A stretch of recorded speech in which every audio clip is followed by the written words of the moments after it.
Muy buenas tardes. El día de hoy vamos a hablar del método del tanteo. El método de tanteo en química es simplemente un método para poder equilibrar las ecuaciones químicas. ¿Qué quiere decir? Que el número de átomos y de masa de reactivos debe ser igual al de los productos. Esto se hace a través de la adición de coeficientes estequiométricos. Para poder aplicar el método de tanteo tenemos que tener en cuenta lo siguiente. Hay un orden. ¿Cuál es el orden? Primero enfocamos el metal. Segundo, no metal.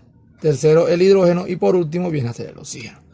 Para nuestro ejemplo, que vale la descomposición del clorato de potasio en caliente, aquí tenemos nuestros reactivos y tenemos nuestros productos. ¿Qué es lo que tenemos que hacer? Identificar los átomos. ¿Cuáles son? En este caso el metal, que es el potasio, no metal, que es el cloro, y por último el oxígeno, tanto del lado izquierdo como del lado derecho. Potasio, cloro y oxígeno. Ahora, ¿qué tenemos que hacer? Empezamos a contabilizar. ¿Cuántos átomos de potasio hay del lado izquierdo? 1. ¿Cuántos átomos de potasio del lado derecho? 1 solo. ¿Cuántos átomos de cloro hay del lado izquierdo? 1. ¿Cuántos átomos de cloro del lado derecho? 1 solo. ¿Cuántos átomos de oxígeno hay del lado izquierdo? 3. Oxígeno 3. ¿Cuántos átomos de oxígeno del lado derecho hay?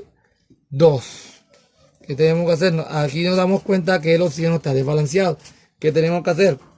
Balancearlo. ¿Cómo lo vamos a balancear? Como sabemos que hay un número impar y un número par, lo que podemos hacer es invertir los coeficientes. Es decir, yo multiplico aquí 3 por 2 y yo esto lo multiplico 2 por 3.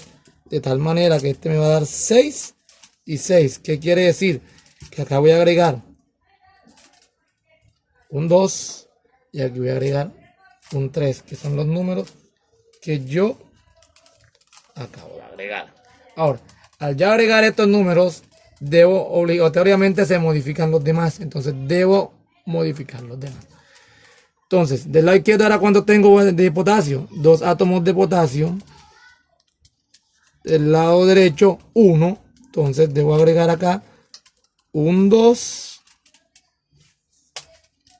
Cloro, ahora mismo tengo de este lado 2. Y de este lado tengo 2. Y aquí podemos decir que la ecuación ya está completamente balanceada.